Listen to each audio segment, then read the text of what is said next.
और इसी बीच रोहतक से एक बड़ी खबर आ रही है, जहां नांदल गांव में पोते ने दादी को गोली मारी है। सिर में गोली लगने से बुजुर्ग की मौत हो गई है। बेटे और पिता के बीच झगड़ा हो रहा था। दोनों को समझाते वक्त पोते ने दादी के सिर में गोली मार दी। पुलिस ने शव को कब्जे में लेकर जांच शुरू कर दी है। तो इस वक्त ये बड़ी जानकारी आप तक पहुंचा रहे हैं रोहतक से, जहां पर एक पोते ने अपनी दादी के ही सिर में गोली मार दी और गोली लगते ही बुजुर्ग महिला की मौत हो गई है। पुलिस ने शव को कब्जे में लेकर जांच शुरू कर दी है।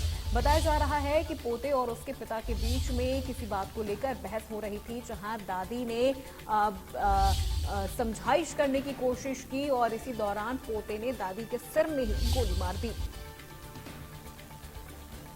बेटे और पिता के बीच झगड़ा हो रहा था, जहां दोनों को समझाते वक्त पोते ने दादी के सिर में गोली मारी।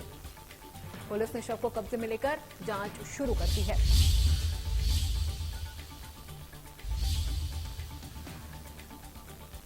तो नांदल गांव में पोते ने दादी को गोली मारी है। सिर में गोली लगने से मौके पर ही बुजुर्ग महिला की मौत हो गई है।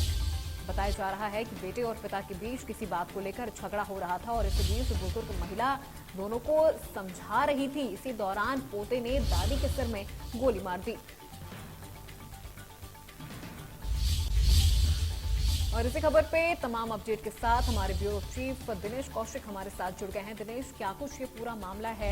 और जिस तरह से बताया जा रहा है कि पोते और बेटे के बीच किसी बात को लेकर बहस हो रही थी, बुजुर्ग महिला ने समझाइश की कोशिश की और उसी दौरान पोते ने दादी के सिर में गोली मार दी।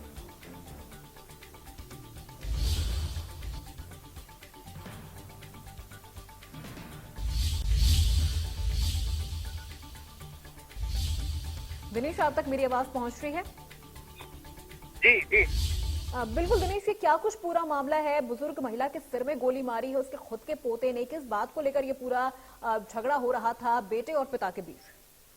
बिल्कुल। देखिए, मैं आपको बताना चाहूंगा कि एक सीआरपी का जवान था जो कि अपने गांव में छुट्टी पर आया हुआ था और आज उसे वापस जाना था, लेकिन देर रात शराब पीने के चलते बाप बेटे में कहासुनी हुई और कहासुनी के चलते जब उसकी आरोपी की जो दादी है वो बीच बचाव कराने के लिए आई तो आरोपी ने अपने पिता की अपने पिता की जो लाइसेंसी रिवॉल्वर है उससे सीधे सिर में गोली मार दी, जिसके बाद उसकी दादी मौके पर ही उसकी मौत हो गई। तो सूचना पाकर पुलिस और एफएसएल की टीम मौके पर पहुंची और मौके पर पहुंचकर शव का मुआयना किया। अभी थोड़ी देर बाद ही शव का पोस्टमार्टम होने वाला है और जो आरोपी है उसके चाचा की शिकायत पर आरोपी के खिलाफ मामला दर्ज कर लिया है। जानकारी ये भी आ रही है कि जो आरोपी है वो मात्र 17 साल का था, नाबालिग है। तो फिलहाल जो है अभी तक उसकी गिरफ्तारी नहीं हो पाई है और जल्द ही पुलिस आरोपी को गिरफ्तार करने का दावा कर रही है।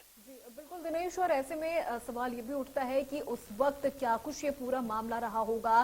क्या गलती से गोली चली या फिर जानबूझकर पोते ने अपनी दादी के सिर में गोली मारा? और जो मृतक महिला है उनके बेटे की ओर से क्या कुछ स्टेटमेंट दिया जा रहा है?